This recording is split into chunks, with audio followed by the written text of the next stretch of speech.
एक सवाल सोचिए, दुनिया के इतिहास का सबसे बड़ा जागरण, सबसे बड़ी सोच की क्रांति पुनर्जागरण सिर्फ इटली से ही क्यों शुरू हुई? बाकी के यूरोप क्यों पीछे रह गए? जब 15वीं सदी का समय था, पूरी दुनिया अंधकार और अंधविश्वास में डूबी हुई थी, लेकिन एक जगह से रोशनी फूटी और वो जगह थी इटली। आखिर ऐसा क्या था इटली में जो अंधकार को तोड़कर नई सुबह, नई रोशनी लाई? नमस्कार दोस्तों, स्वागत है आपका कॉन्सेप्ट टॉक सीरीज में। मैं मोहित पांडे। हम लोग पुनर्जागरण को डिटेल में पढ़ रहे हैं। प्रीवियस क्लासेस में हमने पुनर्जागरण के बारे में, उसके कारणों के बारे में काफी डिटेल में बातें की थी। आप लोग रिवीजन करते हुए चलिएगा ताकि चीजें लिंक हो सके। हर क्लास एक क्लास से लिंक है।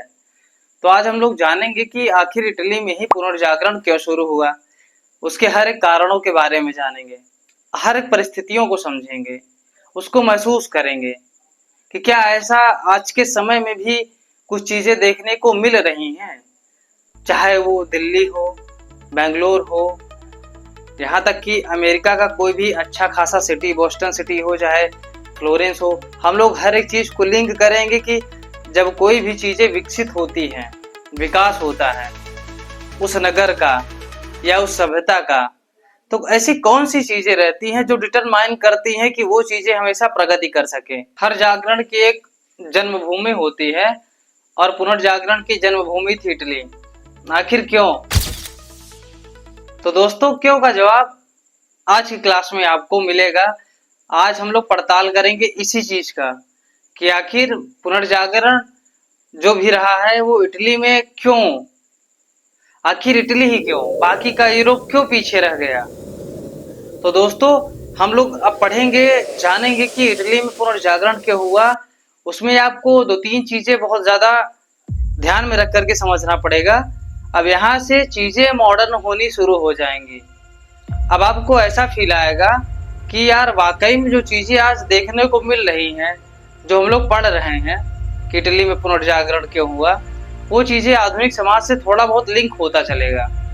अब आपका दिमाग और मस्तिष्क दोनों खुलना शुरू हो जाएगा कि चीजें किस तरीके से देखो बदलाव लाती हैं, तो कितनी बड़ी चीजें बदलाव हो जाती है।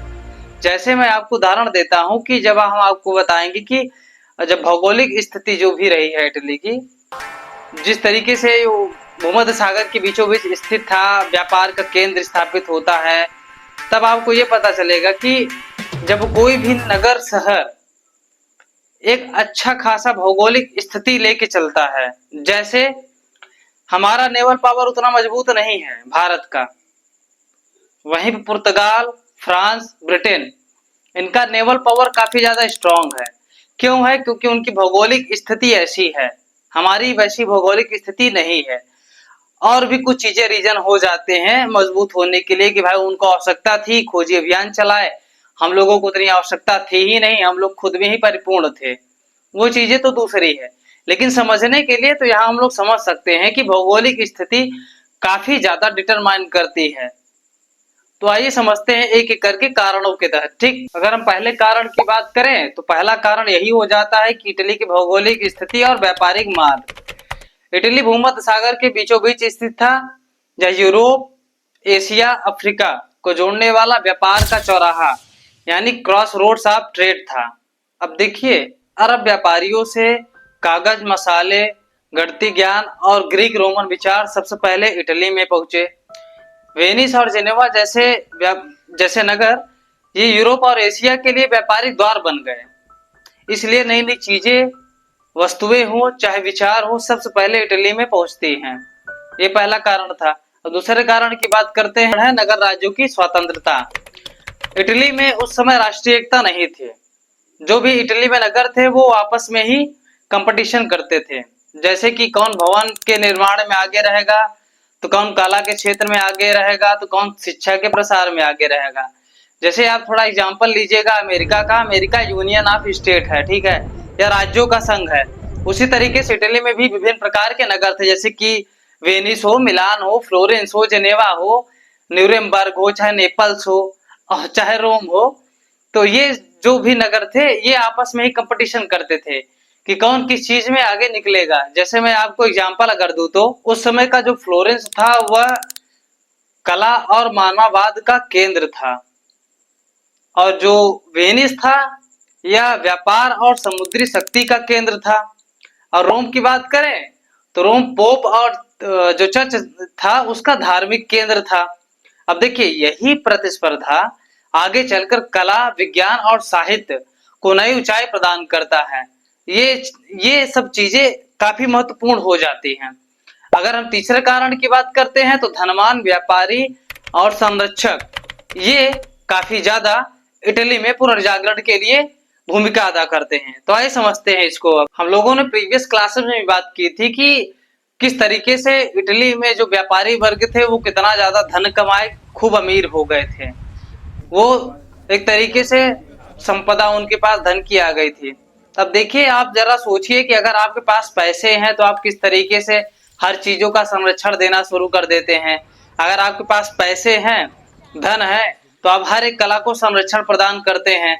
अब जैसे कि जामनगर में जो शादी हुई थी, आपको भव्य कला का दर्शन दिखने को मिला होगा, संस्कृति देखने को मिली होगी।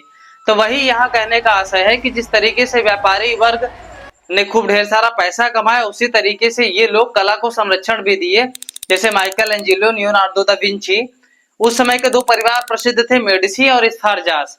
ये दोनों लोगों ने कला को खूब संरक्षण दिया। अब यही अगर धनवान व्यापारी न देते संरक्षण कला को, तो आगे चल करके ये आपको देखने को ही नहीं मिलती अच्छी कलाएं और क्या कहते हैं वस्तु कलाएं। तो काफी ज्यादा यह भूमिका अदा करती है। अगर हम चौथे कारण की बात करें तो प्राचीन रोम और उसकी ग्रीक विरासत यही होगा कि अंत में जब चीजें टूट जाती हैं, बिखर जाती हैं, किसी को कुछ नहीं पता रहता कि कब कहाँ क्या हो गया, तो लोग अपनी प्राचीन सभ्यताओं को खंगालना शुरू करते हैं।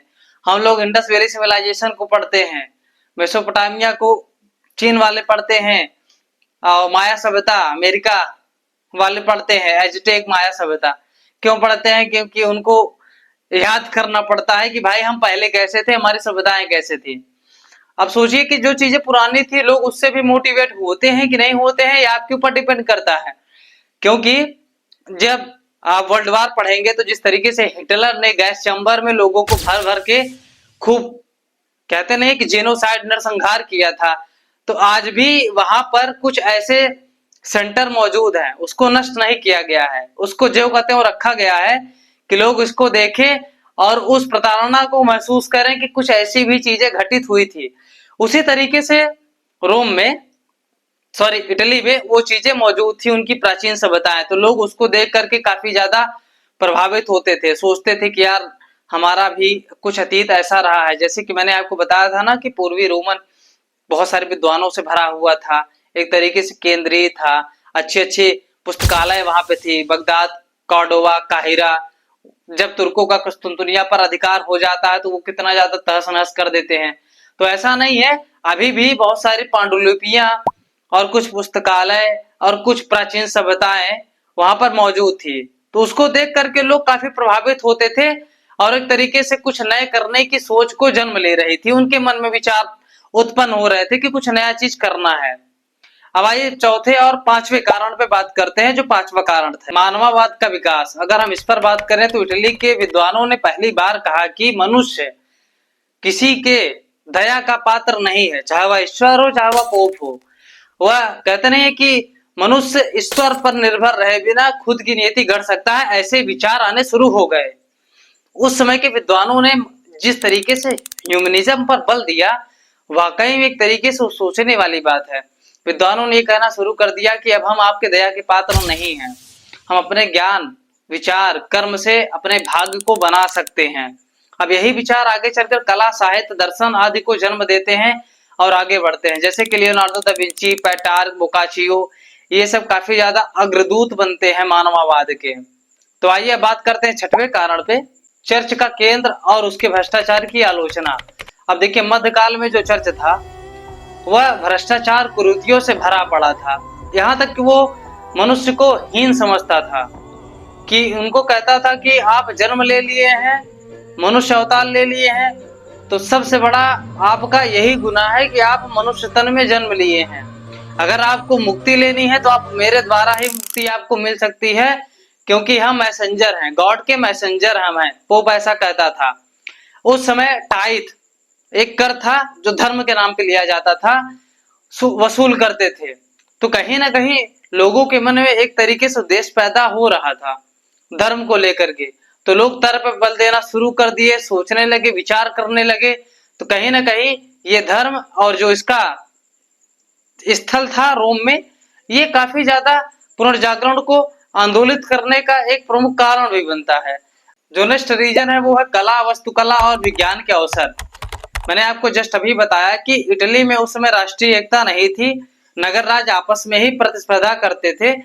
अब यही प्रतिस्पर्धा आगे चल करके अपॉर्चुनिटी का काम किस तरीके से करती है वो आप समझिएगा कि उस समय बाकी के यूरोप में कला की चीजें खुली नहीं थी, ना लोग उतना शौकीन थे कला के बारे में, ना चीजें समझते थे। अब लेकिन इटली में जिस तरीके से धनी वर्ग आते हैं आगे निकल करके, मेडिसी वंश, स्फार्जास वंश, ये कला को संरक्षक देते हैं। चाहे वो मोनालिसा की पेंटिंग हो, चाहे डेविड की मूर्ति हो, ये काफी ज्यादा लोगों को आकर्षण करती थी। उनकी ना मुस्कुराहट का रहस्य लोगों को पता चल पा रहा है, और डेविड की प्रतिमा देखिए, मूर्ति लाजवाब है। तो कहीं ना कहीं अन्य यूरोप में ये चीजें देखने को नहीं मिलती थी, यानी कि इटली में ये कला के अवसर को आप देख सकते हैं, समझ सकते हैं। तो दोस्तों, हम लोगों ने पुनर्जागरण के बारे में काफी डिटेल में बातें कर ली हैं। अब नेक्स्ट क्लास में उम्मीद करते हैं कि आप लोग इन सब चीजों को रिवीजन करके आएंगे। नेक्स्ट क्लास में हम लोग पढ़ने वाले हैं प्रबोधन के बारे में, एनलाइटनमेंट के बारे में। प्रबोधन में आपको कुछ चीजें ऐसे समझने को मिलेगी जो पुनर्जागरण से लिंक तो रहेगा, लेकिन कुछ लोग जो पढ़ाने वाले हैं, कुछ टीचर्स भी हैं, वो उनका यही मानना रहता है कि पुनर्जागरण और प्रबोधन दोनों एक ही है, जबकि ऐसा नहीं है। हम उसके बारे में डिटेल में बात करेंगे, पढ़ेंगे। प्रबोधन में आपको मैं पढ़ाऊंगा रूसो के बारे में, कांट के बारे में, वाल्टेयर के बारे में, यहाँ तक कि कार्ल मार्क्स के बारे में भी मैं आपको बताऊंगा कि किस तरीके से वो धर्म को अफीम का नाम देते हैं, कौन सी ऐसी परिस्थितियां थी। रूसो कहते हैं कि मनुष्य स्वतंत्र पैदा हुआ है किंतु सर्वत्र जंजीरों से जकड़ा हुआ है, वो ऐसा क्यों कहते हैं, ऐसी कौन सी परिस्थितियां उस समय की रही हैं। तो दोस्तों, अगली क्लासेस में हम लोग खूब अच्छे तरीके से इन सब चीजों के बारे में विस्तार से बात करेंगे। तो अच्छी लगे वीडियो अगर आपको, तो लाइक करिए, सब्सक्राइब करिए, शेयर करिए। तो इसी के साथ हमको इजाजत दीजिए। नमस्कार, राधे राधे।